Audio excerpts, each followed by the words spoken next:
Let me just make sure I've got it all here. Okay, this is an extract from Dante, which I've adapted and mixed up a little bit and added my own kind of bits to it. I picked up Dante's Inferno at an airport and read it on holiday, and I thought, wow, this would make a good play. So what I've done is I've adapted various of the sins, gluttony, lust and wrath, and I put them into a modern production, which is at Leicester Square, the 8th to the 10th to the 12th of the month. It's the opening this Wednesday. This is the end of Dante's journey, where he actually realizes he's in hell himself. So I'll just read it as it is. So bitter is it, death is little more, but of the good to treat, which there I found. Speak will I of the other things I saw there. I cannot well repeat how there I entered. So full was I of slumber at the moment, in which I had abandoned the true way. But after I had reached a mountain's foot, at that point where the valley terminated, which had with consternation pierced my heart, upward I looked and beheld its shoulders, vested already with that planet's rays, which leadeth others right by every road. Then was the fear a little quieted, that in my heart's lake had endured throughout the night, which I had passed as piteously as I knew, because I was standing at the very gates of hell. Thank you, Nick.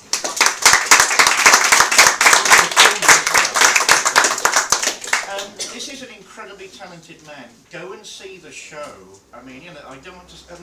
remember, Dante ends up in heaven, right? He doesn't end up in hell, he's not heaven. But this is a consummate director of immense skills. I strongly recommend the play. We're in for something very exciting indeed. Thank you very much. Anything else you want to say, Nick, before you? No, I've got one of the flyers I've slotted there, but I can leave that here. Yeah, make sure we all get a flyer before. All the information. Yeah. I can also recite a poem that I wrote many years ago myself, Nick. when I was an adolescent, because I had trouble meeting girls. So I wrote this poem all by myself when I was about 14, and this is from memory. Here we go. The seeds of spring, they fill the air. I'm not in love, why should I care? If I had a girlfriend, I'd try and keep her steady. I'll cut out her picture, put her on page 3.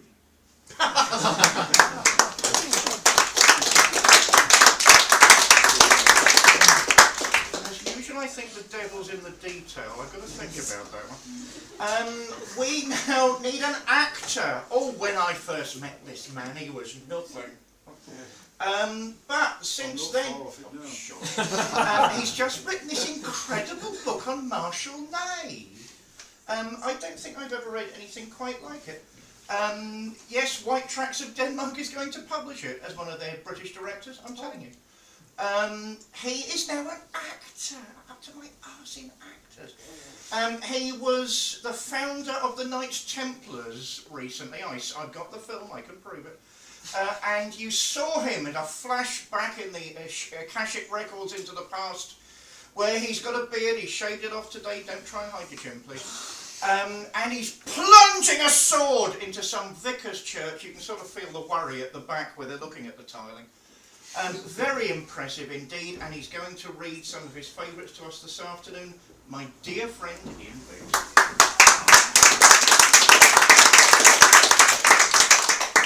Just one or two short poems. I like poetry about London, old London especially, and the river that flows through the middle of it. Like all great cities, London exists because of the river. But although most of us are used to strolling along its banks, strangely, seemingly fortified banks, to and fro across its many bridges. I don't know if you've ever noticed how few people actually stop to contemplate the river itself. And those that do, we suspect they're thinking of suicide. Because the Thames is actually quite a dark river. Somewhere as it passes into central London, the spirit of the Thames becomes somehow malevolent. But it creates atmosphere, and it is in these two poems that well, atmosphere is reflected. Grey Thames at flood, in balance swung, grey gulls scared, mewing overhead. A chill grey wind a requiem said, and over all the grey sky hung. Grey ghosts of memory paced with me, down to Mortlake slow I went. Grey brooding, grey presentiment, grey and cheerless company. Then looking backward up the stream, within the bridge's sombre frame, of iron piers a vision came, that seemed the fabric of a dream. The little leaning strand where rest old barges when their work is done, a sudden glory of the sun lit like an island of the blessed, ethereal in my wondering sight. It flashed from out a golden mist, to fire its scarlet roofs were kissed, its walls and rode a curve of light, to Mortlake then I took my way, with kindled soul and quickened will, a touch of sun brought God from ill, a gleam from God gave gold for grey.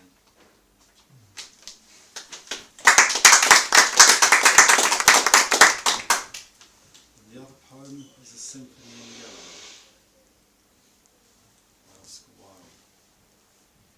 An omnibus across the bridge crawls like a yellow butterfly, and here and there passer-by shows like a little restless midge. Big barges full of yellow hay, moored against the shadowy wharf, and like a yellow silken scarf, the thick fog hangs along the quay. The yellow leaves begin to fade and flutter from the temple elms, and at my feet the pale green Thames lies like a rod of rippled jade.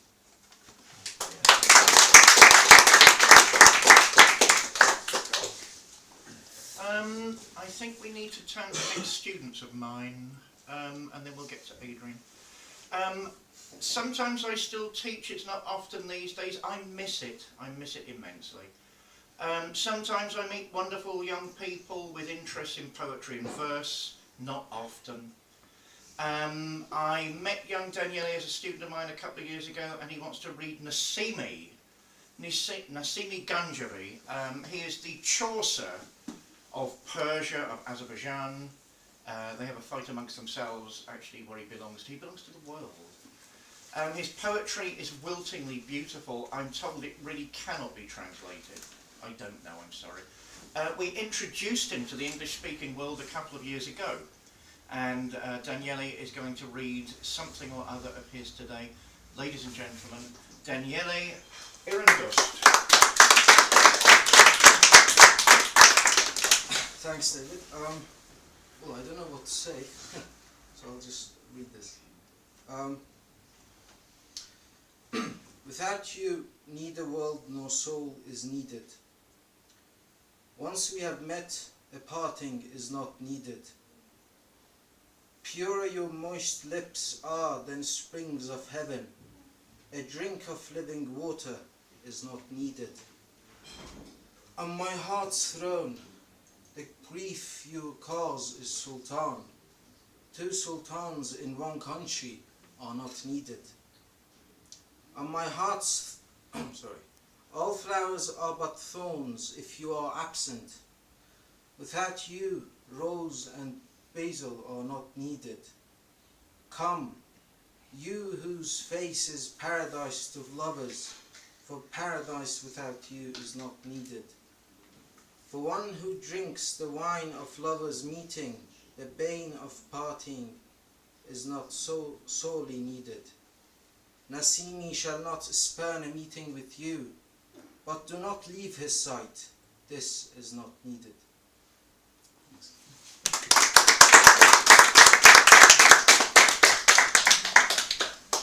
remember those stories being a lot longer. There are many shades of opinion in this world. I am not here to make your lives comfortable, I'm here to get you to think. Adrian Thurston is a friend and colleague of mine. Yes, a friend. He is an actor, he is a prolific writer. He has very strong views politically. I don't know quite if he's getting into them today. But we have a break shortly afterwards so we can all talk about what we think. He's going to read a set prepared piece. I don't want to introduce it. I'll let him do the whole thing. Ladies and gentlemen, Adrian Thurston.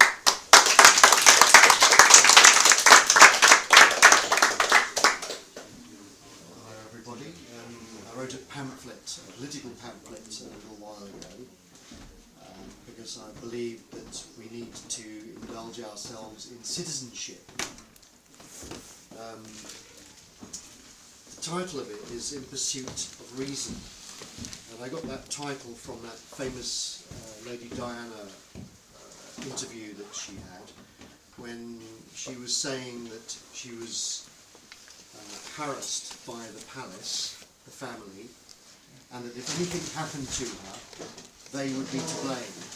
And the interviewers said to her, "Why would they do such things to you?" And she's replied, "I have been in pursuit of reason." And that's the title of this political pamphlet, because we are treated very badly by the British government, because they don't recognise us as human beings, they recognise us as consumers. And so I've chosen to read an extract of it, which is titled Historically, and the historically element is, as I've said, it's to do with citizenship. The reliance and absolute fear of the sovereign and/or of the state has its origins in darkest history, but so equally does genuine democracy. Genuine democracy involves every member of a nation in its political process, because the people are the state, whereas all other known systems, such as monarchy and the representative assembly systems, use systems of fear and reprisal to control their subjects and slaves. The ideal way that people have ruled themselves constructively, peacefully and happily in the past was by direct involvement in their own political affairs. And this is quite different from the tyranny of dictatorship or the flatulence of oligarchy or aristocracy and their heroes, the assembly representatives. These kinds of people have always self-justified, usually by pretending to be reasonable in order to gain the confidence of the people. These fraudulent groups of individuals start off life all bright-eyed and bushy-tailed and are brought up as orators and taught that they are superior because they come from a superior class of education. They then find that they have the right kind of confidence to understand, learn, persuade, and then dictate to each other about their own brand of righteousness.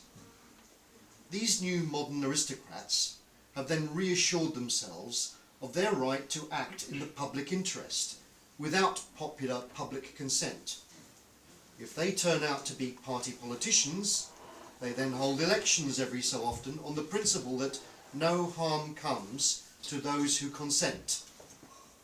Hence, the resulting tyrants seem more concerned with their own freedoms to dominate than with anything people have to say, and the ordinary people have foolishly consented to their own abuse by voting for their abusers. Unfortunately, however, reliance on this type of abusive sovereign state will always lead to war on socio-sexual economic grounds because of the party political nature of its leadership. This is now a dangerous reality for everyone in the nuclear age. Terrorism is now the only way for some groups of disenfranchised people to make their points heard over the clamorous din of state propaganda. Many are seeking an opportunity to make a very big mushroom-shaped statement, which may not be argued nor contradicted or admitted. It is inevitable that they will succeed in the not-too-distant future, unless some very big changes are made to realign the course of what seems like inevitable history. We've been running out of natural resources to build and consume product for some time, and we're polluting our world with our questionable lifestyles. Our internal combustion engines and our greedy excesses, and this is fast becoming a contributory factor to the continuing danger of war from the socio-sexual economic distress as mentioned earlier. This is because the government is state and not the people. The assembly representative system of political administration has always been a dangerous phenomenon in the hands of people who solely obey the doctrines of party politics, born out of party policies and their source of finance. These entities are always prepared and fairly easily persuaded to go to war on socio-sexual, economic or commercial grounds, or even sometimes on an electoral whim, in the hope and expectation of being victorious at the polls and so being re-elected for more deadly fun and power games with the ignorant people. Short memories and short-sightedness being the case, party politicians have naturally won elections with the help of a little propaganda here and there, a bit of secret manipulation behind the scenes, along with that questionable encouragement which engages people to mindlessly tender their votes for those whom they believe may easily be induced into promoting national euphoria. General elections have always ensured that ignorance will vote for any exhilarating feeling to continue, in spite of their worst fear. Now, to avoid the repeated history of this crazy situation, a fundamental change in the system of political administration has therefore been required for some time now. Party politicians have gotten away with this arrogant attitude toward the people and their schemed manipulative activities to produce the required effect many times. These actions are unlawful and have regularly been practiced by party politicians without the relevant prosecutions and convictions taking place. There is no reason why the farce of assembly representation shouldn't continue without anyone facing consequences for deceitful acts, unless the people intervene. A radical reform is required to make provision for the inclusion of many more forward-thinking, accommodating and reasonable people in the modern world.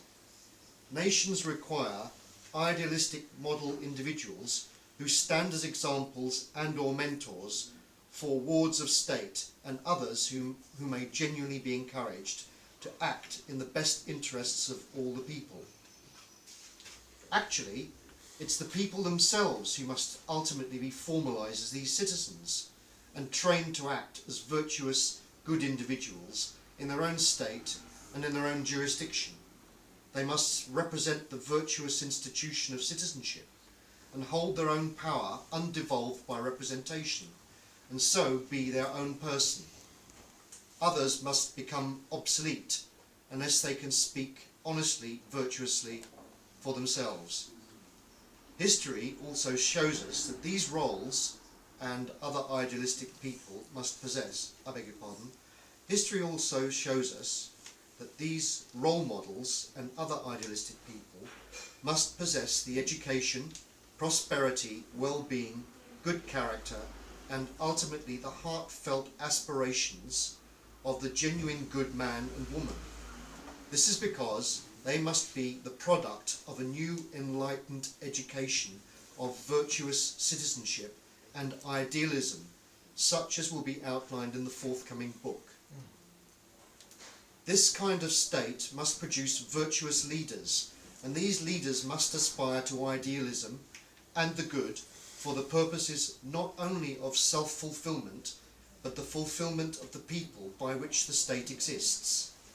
As I've already said, the people is the state, and that the institution of national virtuous citizenship should be made to reflect the natural aim of humanity, which I believe will save us from the annihilation as a species. That's historically. I think that since earlier on we've heard Anglo-Saxon, and we've been listening to other archaic languages and ideas, I thought about giving a rendition of the first part of the Canterbury Tales, the prologue of the Canterbury Tales, because it's now April, and that's how it starts. So I'll do about a page of it. In that April with his showers sort, the draught of March hath passed to the rota, and bathed every vine in sweet liquor, of which virtue engendered is the flower. One Zaphirus, ache with his sweet breath, and spirit in every halt and height, the tonder cropis and the younger son, hath in the ram his half a course here own, and smell a foulis, mac and melodia, that slipen all the nicht with open yea. So pricketh him natur in hier courage, than longen folk to go on pilgrimage, and palmeres for to siken strangest rondis, to ferna always, couth in sundry rundes, and specially from every sheer's end of Engelong to Canterbury winda. The holy blissful martyr for to sake, set him of a holpen, one that they were a sake. I'll just leave it right there. Oh,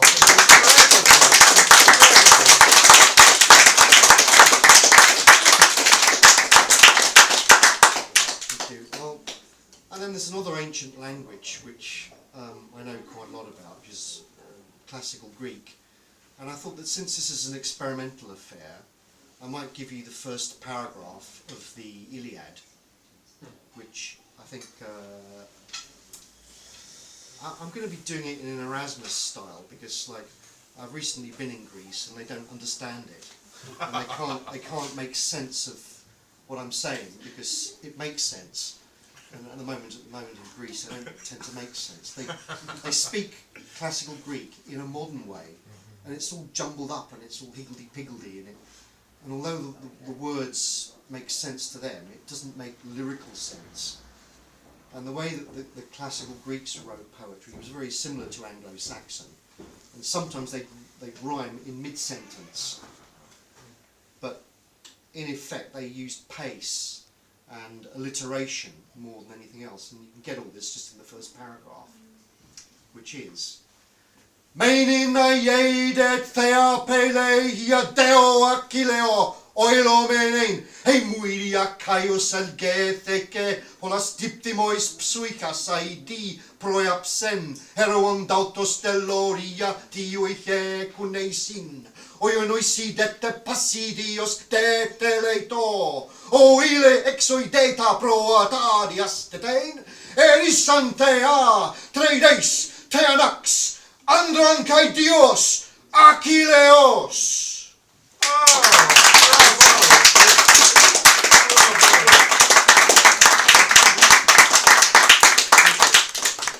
And finally, what this is, it's like an amalgamation of my whole lifestyle and my whole understanding, and I've put it into something which I think is a discussion document. So if anybody wants to read any more of it, I've got some in my bag, and I'm just asking £3.50, which is how much it costs to photocopy it. thank you, Adrian.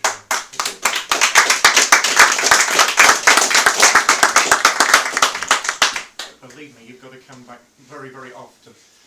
We are having our break, our intermission. If you are not one of the readers and performers today, please get one of these. For a mere £5 entry, you get a free lunch. They are serving upstairs at the counter. Without one of these, you don't get it. Please avail yourself.